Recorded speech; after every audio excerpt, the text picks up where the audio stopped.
What's up, everybody? Today I'm going to show you some of my favorite colorful insulators.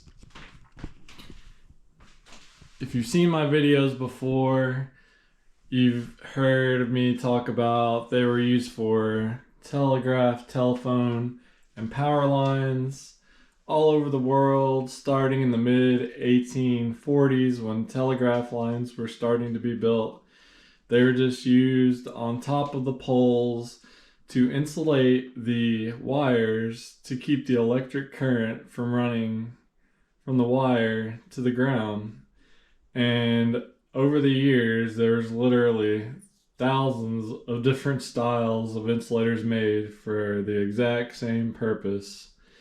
There's little ones made for telephone lines and telegraph lines for low voltage, and they made them even large ones for high voltage lines, like this one here that was made around 1906 by the R. Thomas and Sons Company for a power line in New York. It's 3 big porcelain shells cemented together.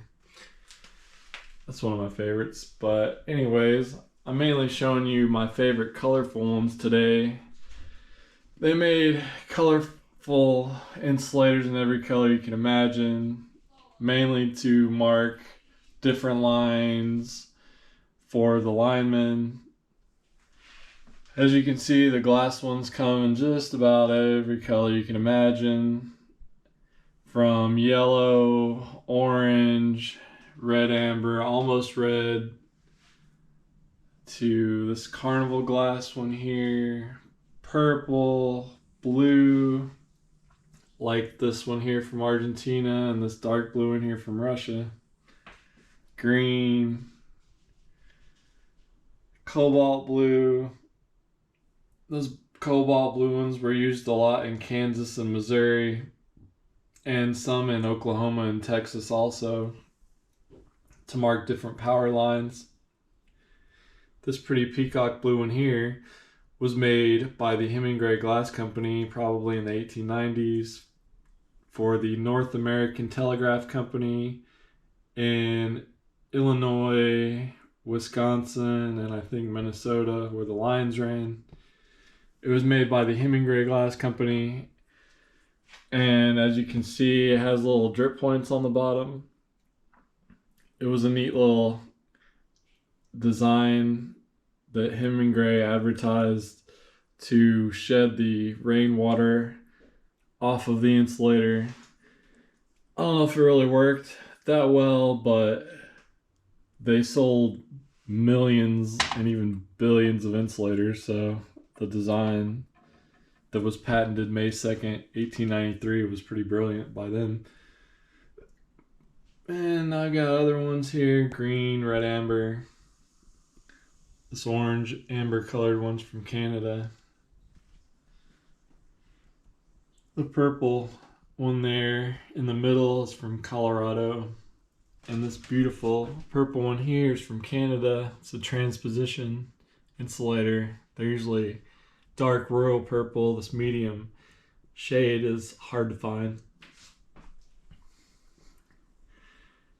Some more pretty colors. There's a Mickey Mouse in a nice green color, probably from the 1890s, early 1900s. They were used in steel mills and trolley lines and early electrical lines. It's a very popular style with insulator collectors. Mickey Mouse is one of my favorite styles. This one here was given to me by Roy Hale, so it's one of my favorites. Here's a pretty Australian insulator in purple. This green one here on the bottom is from Russia.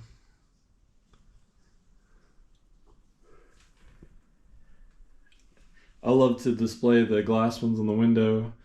My good friend Dudley Ellis gave me these glass shelves, and they look great in the window. I also have hundreds of different colorful porcelain insulators, all different kinds for all different applications.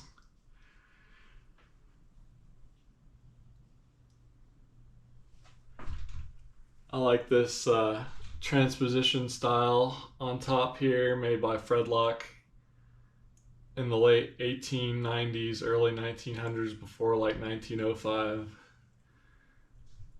It's a hard one to find.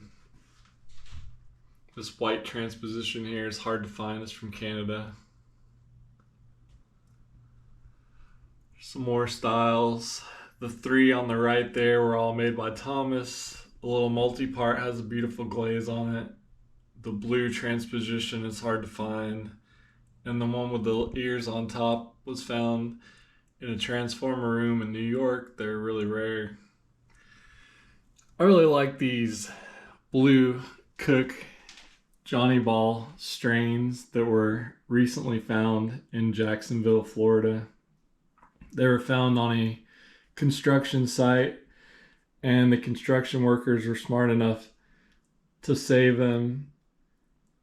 And they're really popular with collectors because this lighter denim blue jean color was unheard of before this find. These were made in the 1920s or early 1930s. They were dumped in the 1960s and then rediscovered just about 3 months ago in 2023, so it's really cool. Here's a Joslin rack spool in a beautiful teal green color. I really like this. I don't know who made it, but it was made for Joslin. They're really hard to find in this color. This pretty yellow one here is found in Switzerland. This blue helmet style was made by Thomas and used on electric railway trolley lines, early electric lines in downtown areas, old cities and stuff. I really like the helmet styles. They're neat, and the blue ones are really rare. This green one here is from Italy, probably from the 1920s, used along railway lines there. This white one here is a tough one. There's only maybe 3 or 4 known. It was made by Thomas. It's dry process. They're usually brown, so the white one's really rare. The yellow one here is from Canada. It's pretty canary yellow. And the red one here is from the United Kingdom. It was used to mark electric lines on the telegraph poles with the white insulators used for the telegraph lines. I like the runny glaze on this blue Ohio brass here. Sorry for the shadow, people. I love that. It's really neat. Here's a neat one here that was designed for electric streetlight circuits in the 19-teens. Has patent May 1915. These were only found in Connecticut, and the blue-gray color is really hard to find. It's one of my favorites. I have a brown one also. Here's a really unusual one. It's black porcelain. You don't see many black porcelain insulators. I really like this two-tone blue one here too. It's unique. It was made by Ohio Brass. It's the only one I've ever seen with a two-tone glaze like this one. Dark blue on one side and light blue on the other. Almost split completely in half. It's really cool. Love this no tie design where the line wire was supposed to run through the top through these fingers. It's called a Harlow claw. As far as I know, these were only found in Pennsylvania.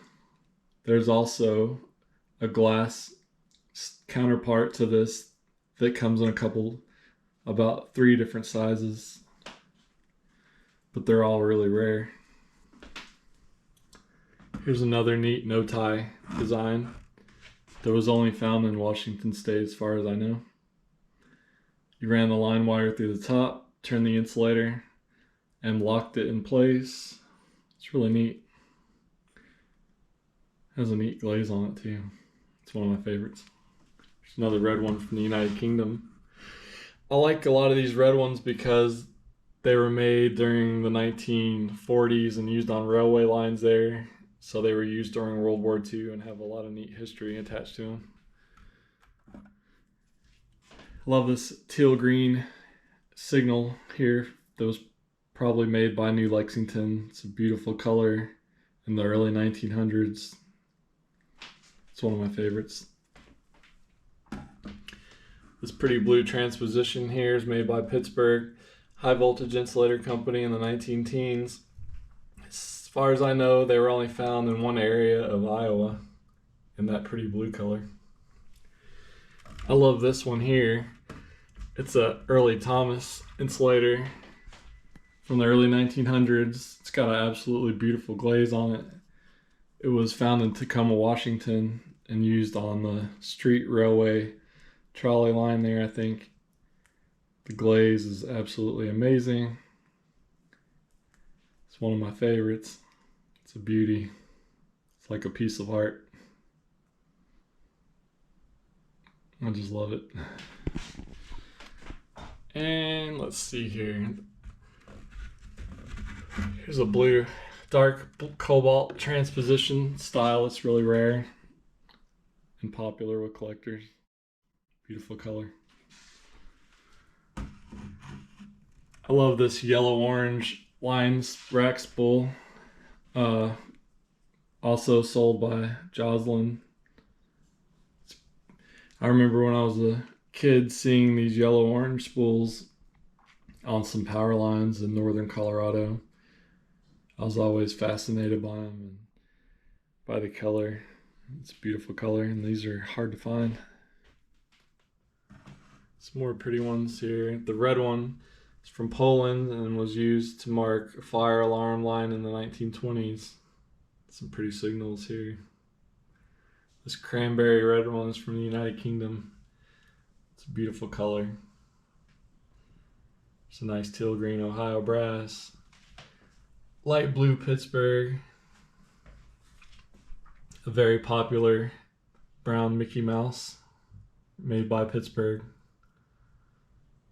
A yellow high top found and they're used in northern Colorado on power lines.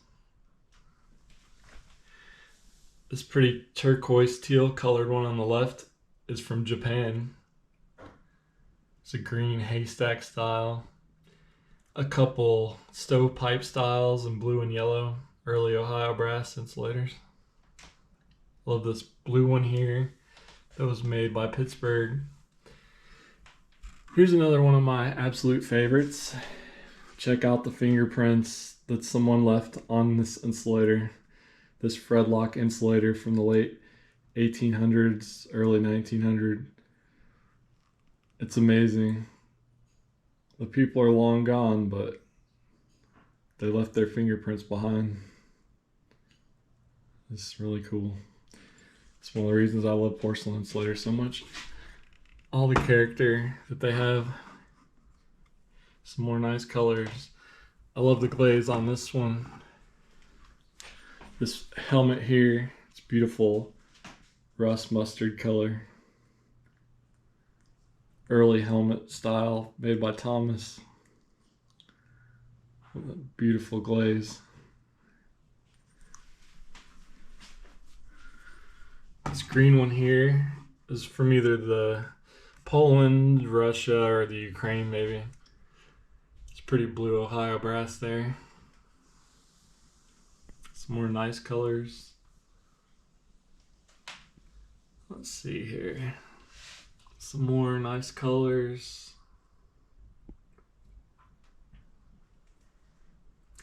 This cranberry colored rack spool is one of my favorites, made by Ohio brass. It's very rare.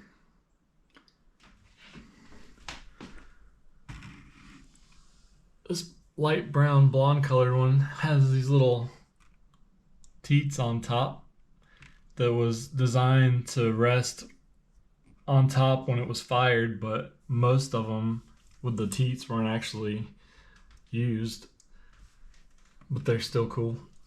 It's a red one from the United Kingdom. It's a tough early Ohio brass cable in a nice mustard color. You don't usually see them this light, they're usually dark brown.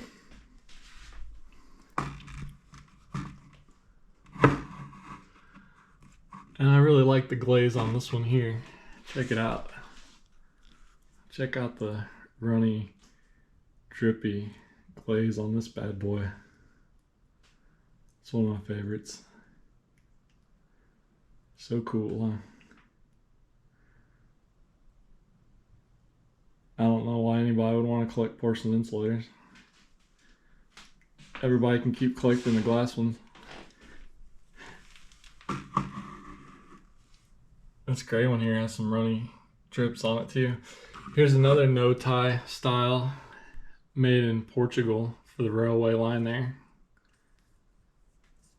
You just put the wire through the top and turned it, and the little fingers on top held it in place.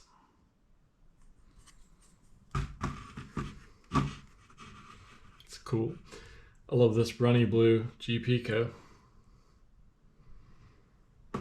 It's a beehive style made by Pittsburgh in the 19 teens, a nice blonde color. A lot of those were found out in like Montana along railroad line there, sorry. Here's a beautiful blue exchange that was found in Detroit, Michigan. I think it's one of like 4 or 5 known. They're usually brown, the blue ones are rare. There's a bumblebee style made by Knox. It's a tough gray transposition made by Ohio Brass. It's another red one made in the United Kingdom.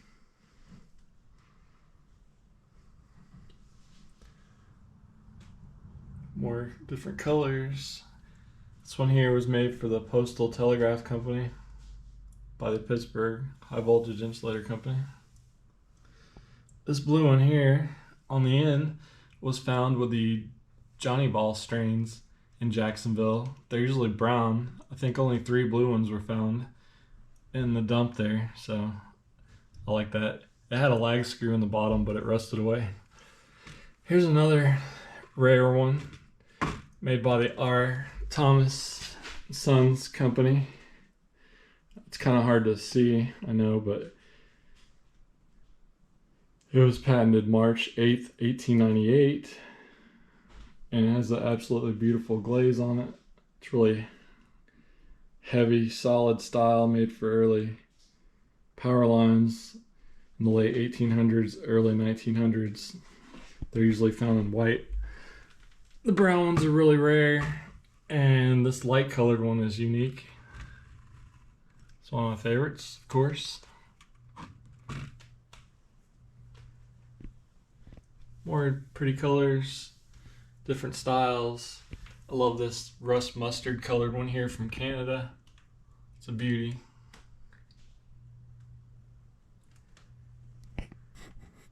And some more rack spools on the bottom.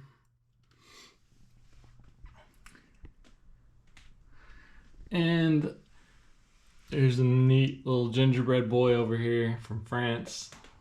I love those. All right, let's see here. This gray multi-part on top was made by Thomas, found in Canada. It's a beauty. Some more styles, different colors, nice glazes.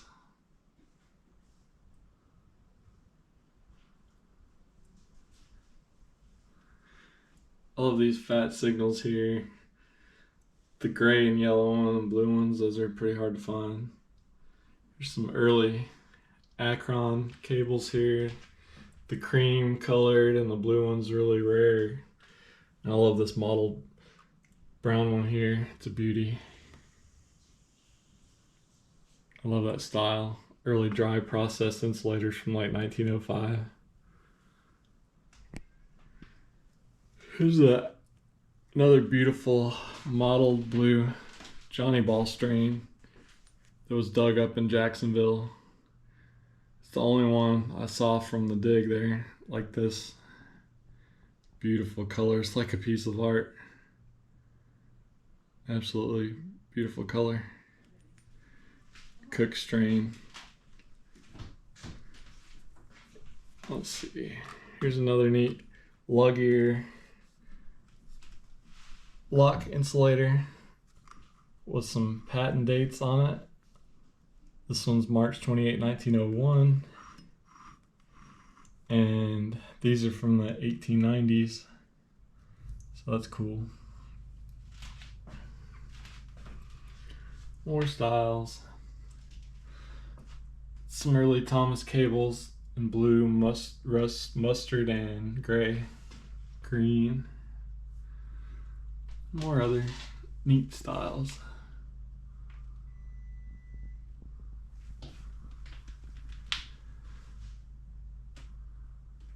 All kinds of colors.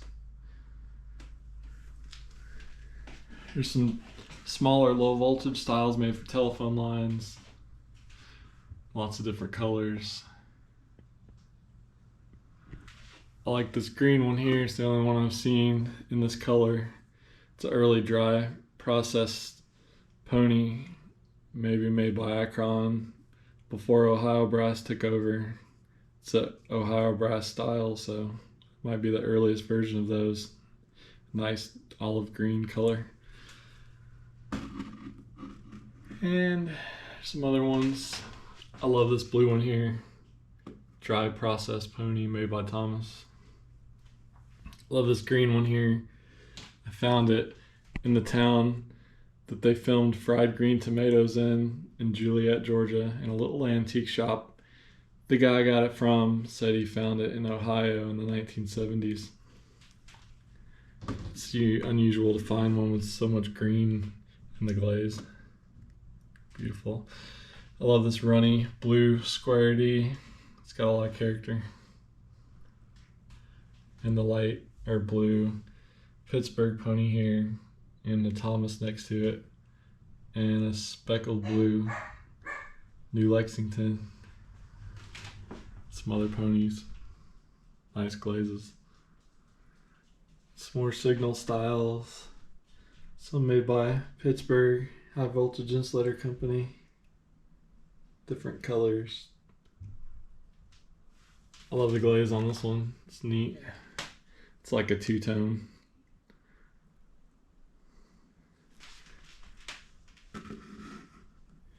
Some more different styles and colors. I love these little Pittsburgh baby signals. Everybody loves the blue ones and the white ones and the John Mansell ones. I like the glaze on this one. It's a beauty. Some more different styles and colors. These two here were made in occupied Japan in the 1940s. This one here is plastic. They usually made them in black, but they gave out salesman samples in red, yellow, orange, purple, green. They're all hard to find though. I found this one here with Jeffrey Kramer in Pelzer, South Carolina, along an early power line that was built in 1895.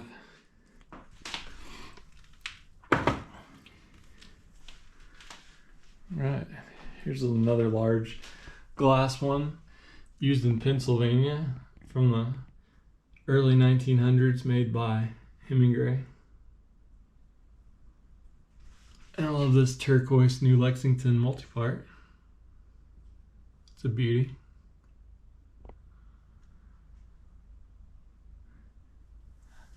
Well, everyone, again, thanks for watching my videos, and I'll make more videos in the future of insulators and antique hunting and old signs and anything cool or unusual. Please like and subscribe if you haven't. And until next time, see you guys.